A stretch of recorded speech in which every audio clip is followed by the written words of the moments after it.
Tous les tout qui dit question sécurité. Si j'ai ma Ledger connectée à MetaMask, est-ce que je risque quelque chose si MetaMask se fait hacker? Alors, tout dépend de ce que tu entends, le piratage de ton MetaMask. Si tu as des fonds directement sur ton MetaMask qui ne sont pas liés à ta Ledger, bah là, potentiellement, tu peux perdre des fonds. Ensuite, si tu signes un contrat qui est malveillant, même si tes fonds sont sur ta Ledger, bah, globalement, tu vas te faire siphonner les fonds. Si demain, tu viens à rentrer tes 12 mots de sécurité, pas de ton MetaMask, mais ceux de ta Ledger, bah, tu vas te faire siphonner tes fonds aussi. L'avantage d'avoir un MetaMask coupé à une Ledger ou un Rabi Wallet, parce que j'ai vu qu'il y a des personnes qui le vendaient, j'aime les deux. Il y a des avantages et des inconvénients sur les deux. C'est que tu vas avoir la possibilité d'avoir une interconnexion avec des applis du Web3 qui va être beaucoup plus esthétique et beaucoup plus simple. Et tu vas avoir la sécurité qui va être portée par ton ledger. Mais bien sûr, il faut savoir ce que tu fais et pas signer tout et n'importe quoi comme smart contract. C'est hyper important. Ou pas installer tout et n'importe quoi comme appli. Tu installes un MetaMask qui est véreux au lieu d'installer une mise à jour d'un MetaMask traditionnel. Bah, potentiellement, tu peux te faire avoir. À ce propos, tant qu'on est sur ce sujet-là, j'ai reçu le message d'une personne sur le support, parce que c'est moi qui vous réponds sur le support, qui s'est fait appeler par soi-disant une personne du support de chez Ledger. Le support de chez Ledger ne vous appellera jamais. Voilà, déjà, c'est le principe de base. Ils ont autre chose à faire. Ils ont déjà bien assez de travail comme ça. Et surtout, ils expliquaient qu'il allait y avoir une mise à jour sur Ledger qui allait vous impacter vos fonds en disant que vous alliez perdre l'intégrité de vos fonds. Deuxième point de vigilance, parce que ça n'arrive strictement jamais. Et qu'il fallait intégrer vos mots de sécurité dans un trust wallet que eux maîtrisaient. Encore à ne pas faire. Voilà, donc faites très attention. Il y a régulièrement des fuites d'informations sur les données de clients de chez Trésor, Ledger et autres. Il y a des personnes mal intentionnées et le problème, c'est qu'aujourd'hui, les sentences ne sont pas assez lourdes pour ces personnes-là. Et là, je pèse à 100% mes mots. Et donc, elles vont arnaquer des personnes qui ont peut-être moins de connaissances, qui sont peut-être un peu plus faibles dans certaines situations et ils vont clairement jouer sur le mécanisme de la peur. J'ai fait de la cybersécurité pendant des années. J'étais payé pour m'introduire dans la société. Donc, je sais très bien les leviers qu'on peut utiliser sur l'esprit de l'être humain avec certains biais. Si ça vous intéresse, regardez les biais cognitifs sur Internet et vous verrez que les biais d'autorité et des autres biais dans ce goût-là ont un impact qui est vraiment majeur sur beaucoup plus de personnes que vous pouvez le penser. Donc, s'il vous plaît, faites passer le mot autour de vous. Et si jamais si on vous appelle, si on vous envoie un email pour ce genre de choses, soit vous le supprimez, soit vous raccrochez directement à la personne. Bah, Univers qui dit je me suis fait appeler 2 fois par Ledger. Alors, encore une fois, c'est pas Ledger. C'est pas Ledger. C'est pas Ledger, mais voilà. C'est pour ça que soyez j'ai reçu vigilants. ce mail-là. La personne était inquiète, elle a failli faire des erreurs. Donc, c'est ça que je préfère le mettre en avant et vous le rappeler parce qu'on ne le dit pas assez souvent. Et a priori, en fait, comment ils ont eu votre numéro de téléphone? En fait, c'est qu'il y a eu un leak, il y a eu une faille dans les informations de chez Ledger. Ils s'étaient fait hacker et je pense que ça vient de là aussi. Il Ouais, y a des en fait, données qui ce ont qui s'est fuité, en passé, fait. ouais, les données de chez Ledger sur la partie base client, le site où vous achetiez, a fuité il y a quelques années. Après, chez Trésor, par exemple, il y a eu des fuites de la part de tiers. L'outil qui gérait les tickets, le support à l'incident, a fait fuiter de données. Ça arrive à n'importe quelle société. Il faut arrêter de rejeter la faute sur eux en particulier. Ils ont leur tort, et là, je ne le cache pas. Mais Facebook s'est déjà fait taper, Twitter s'est déjà fait taper, et pourtant, vous l'utilisez encore. Après, il faut être conscient qu'une fois que vos données sont en nature, bah, soit vous allez changer d'adresse mail, soit vous allez changer de numéro de téléphone, soit vous changez d'adresse postale. Soit si vous les avez gardées, bah, potentiellement, il va falloir être plus vigilant. Mais partez du principe, j'ai envie de vous montrer un petit site là. Ça n'a rien à voir avec la crypto, mais je pense qu'il faut le montrer plus souvent qu'on ne le pense. Mais tu vois, c'est Hop, ce que disait Univers. J'ai peur que c'est mes données, numéro, téléphone, adresse qui ont été scam lors du ouais, hack de Ledger. Et je pense que c'est un peu ça. Hein. ah, mais c'est sûr, regardez. Je vais vous montrer un site. C'est un site qui s'appelle I've Been Pawn. Il est hyper pratique. Vous allez saisir votre adresse mail dessus.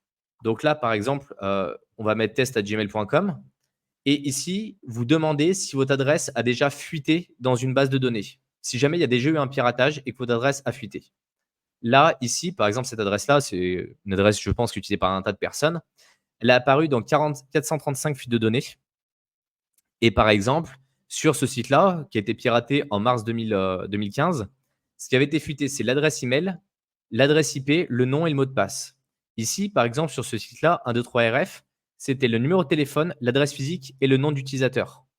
Donc, je vous invite, vous, à aller saisir votre adresse mail là-dedans. Ils ne les collectent pas et ils vous diront si jamais vos informations ont fuité. Et comme ça, vous regardez quelles informations ont fuité sur vous.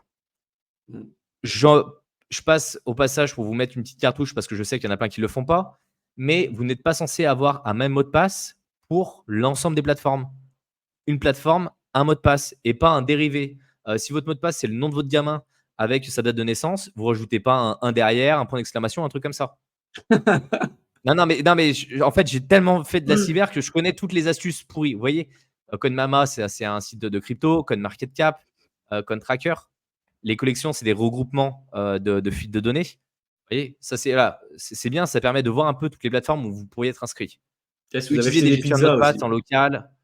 Voilà, ça, par exemple, les citoyens estoniens se sont fait taper en juin 2018. J'ai eu la chance, je suis arrivé après en Estonie, moi, à cette époque-là. Mais vous voyez, il y a vraiment de tout. Facebook, pour ceux qui. La marketplace de Facebook, février 2024. Je suis quasi sûr que ça, vous n'en avez pas entendu parler, parce que c'est pas le genre de choses sur lequel on va se mettre en avant. Mais pourtant, Mets le lien du site dans la barre d'infos. Il y en a qui demandent le ouais, site. ouais, Mets-le dans je le vais le chat. mettre. Voilà, hop, je vous le mets ici. Et donc, indispensable d'avoir des gestionnaires de mots de passe en local et pas faire tout et n'importe quoi. Vraiment, je sais que de temps en temps, je suis un peu relou avec ça, mais c'est clairement pour vous. Bon, les gars, il y a 56 likes. Vous êtes plus de 230 en live. Il y a des fois, les gens, c'est un peu des rats. Hein. Tu sais, ils veulent pas mettre un like. Hein. On vous Ça demande, coûte cher de franchement, mettre un like. De prendre le clic, franchement, d'appuyer dessus, tu sens que c'est dur. ouais, mettez un Je veux like. pas. Franchement, Non, mettez un non, pas de like. like. C'est un peu ça, tu vois. Putain. Ouais, mettez un like, commentez, partagez. Ça serait cool. C'est le cas qui dit, moi moi par contre, je comprends pas pourquoi vous n'avez pas de cheveux blancs alors que vous êtes dans la crypto. Je suis allé chez le coiffeur ce matin, c'est pour ça que ça se voit pas en fait. Ouais, moi j'en ai un. Moi j'en ai un. Mais on en C'est a que là, tous, de loin, on tu en le a, vois mais c'est pas. juste, Hein. ils sont petits, c'est tout. Mais oui, la crypto, ça travaille vraiment sur les méninges Ouais. de ce côté-là. Ouais. Ah bah t'as des cheveux blancs. Ouais, ça arrive. Tu vieillis un peu plus vite en crypto. C'est pour ça, faites du sport, les gars. Ouais, ouais. Ça permet de compenser un petit peu, c'est ce qu'on va dire. Tiens, un bon mot de Euh, je- passe. 1, 2, 3, 4, 5, Ah, mais 6, ça, c'est Niklos. ça fait partie du top 100 des mots de passe les plus utilisés. Hein. Les Ça plus t'énervait, utilisés. ça. Tu te Ah, souviens? mais non, mais attends, il y a eu. J'avais regardé la liste des mots de passe les plus utilisés. Vous allez sur Wikipédia, ils la mettent à jour à peu près régulièrement. Alors, Les on a dates de les 1, 2, 3, naissance. 4, 5, 6, les AZERTY, les passwords, les princess, tous les noms qui ont rapport avec les organes génitaux. Et après, on avait Ah des ouais? fois des trucs en mode AQW, ZSX, EDC. Et je me dis, mais c'est quoi ce mot de passe? Ah, mais c'est Prenez comme deux ça, c'est secondes en là, biais, là. regardez votre clavier. C'est exactement ça. Et en fait, Ah, tu c'est les en vois, biais, ouais. tu vois dans certaines boîtes, quand je faisais des audits, quand tu les voyais taper le mot de passe, tu connaissais le pattern. Tu les voyais, les mecs, ils y allaient avec un doigt. C'est un peu comme quand on prend la déclaration quand tu vas chez les flics, ils font comme ça. Au passage, je passe un petit bonjour à eux. Et c'est comme ça, c'était en mode E, D, C, R, F, V, T, G, B. Et juste, tu regardes du coin de l'œil, tu connais le mot de passe avant qu'il ait fini de le taper, tu vois. Ouais. Mais ouais, Non, non, en fait, c'est. il faut un gestionnaire de mots de passe. Moi, Y a- pendant y longtemps, tu te souviens, hein, moi, j'avais ce a- même problème aussi Alors, pendant ça, longtemps. c'était, je pense, l'une de mes plus grandes réussites, arriver à te faire passer sur un gestionnaire de mot de passe. Ça fait Ouais, depuis plus de 20 ans qu'on se connaît. Ça fait depuis plus de 20 ans plus de 20 ans. que je le Mec, lance. ça fait Ça 28 fait ans. plus de 25 ans maintenant. Plus de 25 Il ans, y a ouais. même. Ça, ouais, c'est hallucinant. Mais ça fait des années que je te tannais sur ça, jusqu'au jour où effectivement, tu as utilisé un gestionnaire de mot de passe. Et là, ça a été une grande réussite. Tu Ouais. parles de Dashlane, il y a plusieurs versions. Il y a la version en ligne que je vais déconseiller parce que potentiellement, c'est hébergé à un endroit que vous ne maîtrisez pas. Il y en a qui se sont déjà fait taper comme One Password. Et après, il y a la version locale. Mais je pense que si tu parles de ça, c'est de la version en ligne. Parce que la version locale, j'ai déjà installé. Ça demande un peu de maintenance et autres. Et il y a bien plus simple à l'heure actuelle, je trouve, pour faire ça. Et ça, pareil, hein, ça fait partie des choses dont on parle dans le programme Crypto Investisseur parce que j'ai fait un module spécial sur la sécurité, comment sécuriser ses cryptoactifs sur le long terme, comment protéger les accès aux plateformes. Il y a des clés de sécurité, il y a des choses simples qu'on peut mettre en place et qui ne sont pas casse-tête. Franchement, toi, aujourd'hui, qui n'est pas une personne qui vient de l'informatique, est-ce que le gestion de mot de passe, c'est pas quelque chose qui est simple à utiliser et qui est hyper pratique au Ah, mais ça quotidien? te change la vie, mec, ça te change la vie. Voilà. Et en fait, tu es beaucoup plus serein parce qu'au final, tu te dis, moi avant, j'avais, ça me cassait les couilles aussi. Je faisais comme les gens. Je mettais des trucs, je disais, oh, mais il faut encore faire un mot de passe, putain, c'est pas possible. J'en ai déjà plein. Et puis après, je les oubliais. Et du coup, c'était soit souvent le même, soit, ça me saoulait en fait. Je disais, mais pourquoi il faut toujours un mot de Après, passe c'est pour stocké dans d'avoir un un Word, truc. dans un Excel, dans un fichier Ouais, texte. ça me saoulait vraiment, mais ça me saoulait. En fait, je disais, mais j'ai déjà 50 mots de passe, je m'en souviens déjà plus de la moitié. À chaque fois, je fais mot de passe oublié, il me renvoie le truc. Et à chaque fois, je me disais, pourquoi il faut que j'en recrée un autre, tu vois. Donc souvent, c'était les mêmes mots de passe, les machins. Mais là, avoir un gestionnaire, déjà, tu peux régler, tu peux les regrouper en fonction des différentes catégories. Et tu n'as pas besoin de te poser la question, tu as besoin de te souvenir en fait d'un mot de passe, d'un gros truc pour rentrer dans ta base de données. Et après, ça se fait automatiquement, mais c'est top. Et puis en plus, c'est des logiciels qui sont gratuits, hein, qui passent, c'est gratuit. Donc au final, il n'y a même pas de truc à payer, quoi.